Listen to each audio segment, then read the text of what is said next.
Welcome back, ladies and gentlemen. It is Coach Nick, and today we're going to be talking about easily avoidable chess blunders, mistakes that you should no longer be making, things that you can incorporate into your game today. But without further ado, how about we get into the video? Ooh, checkmate. This right here is the rite of passage to playing chess. Every chess player, as far as I'm concerned, to my knowledge, has lost to the scholar's mate early on in their game. Maybe it was their first game. Their grandpa, their best friend, maybe their mother would just totally blow you to pieces over the board. Because you gotta learn. You gotta learn. Maybe you'll fall for it one time.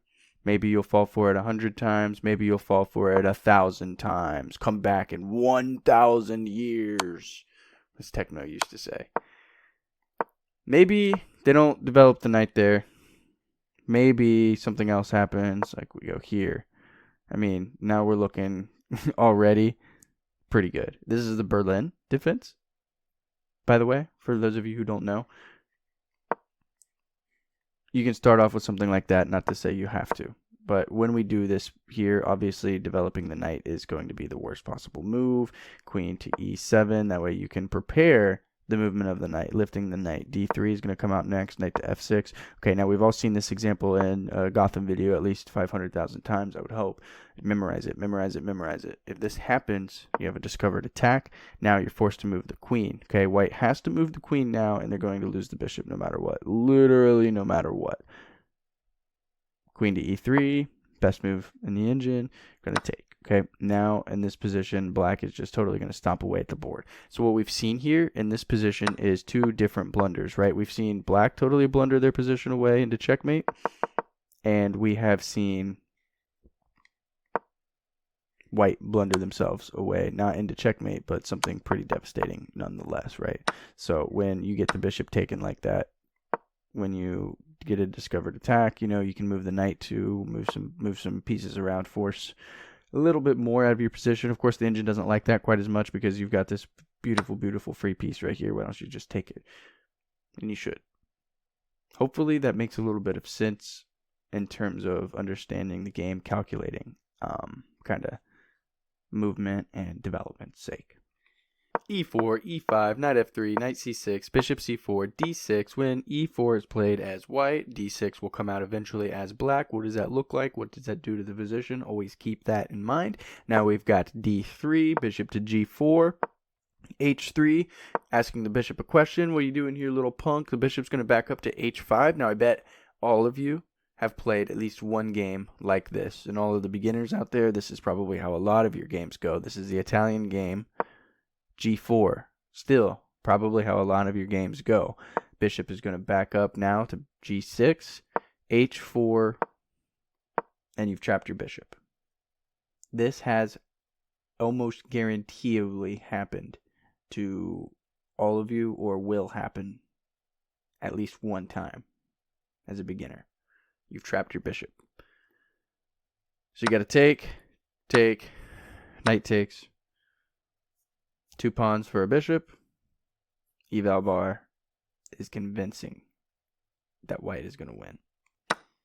So what did we do wrong here? Let's take it all the way back to bishop G4. When you go to bishop G4, pin the knight, you kind of got to have a plan beforehand. What are you going to do? Are you going to take the knight? You can. Are you going to back up after H3 comes up? You can. Where do you go? E6, like I said, is a possible square. You can go all the way back to D7 if you want. You can go H5, or you can take. Those are all options. When you go back, G4 is played. You gotta go back. H4 is played. You have to move a pawn. You gotta get your bishop now out of the way. What are you going to do that? Well, obviously H5 is looking like the strongest move in this position. Get your bishop tucked away to safety now. It is not trapped. Lashes out a little bit of an attack of itself. By the way, none of the top 3 moves in this position for white are taking. I gotta get a good taste of that dubby energy. Yes, I did have an outfit change. Thank you for sticking around long enough in the video to notice here. So this is a game I actually played in a bullet game, 1-1. Now, in this position, rook to d8 was the best move. I also found the best move, which is knight takes b7. There's a couple different options here. Not taking the rook. That's what we ended up seeing in this game. Now we see, obviously, the eval bar is completely swayed in the position of white. No way to defend the bishop, because that was a nice brutal fork. Gonna take and clean up. This is where my opponent resigned. I get it. So what can we do here in this situation? Okay, the whole point of all of this video, is to kind of show you how to prevent these blunders, how to quickly get out of these bad situations, you know, to say the least. So what happens if we take the rook? Let's go ahead and draw the arrows. You can draw the arrows in your game if you're on the computer, if you would like. It's just a simple right click and you can draw the movement pattern in any way, shape, or form. Or you can draw them in your head. You can draw them with your fingers if you're using your phone, a tablet, any other device, right?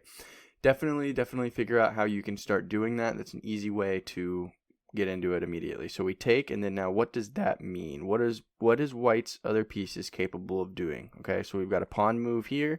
We got a pawn move here. It can move 1, it can move 2. Any of these pawns can move. That doesn't really contribute to this position right now. Neither does the king moving, except for the idea of the d file potentially opening up in the future. But right now in this position, it's not looking incredibly soon for that to happen.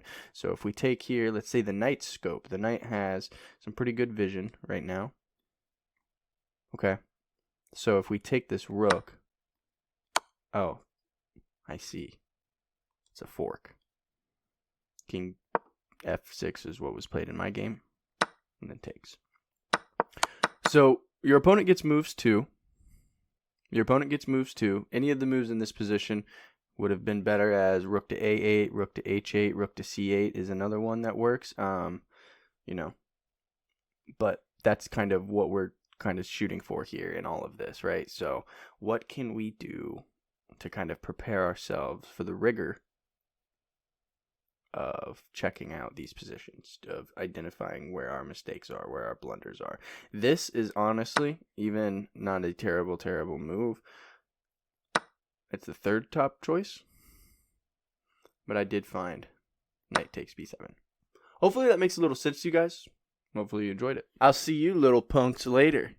As always, happy chess.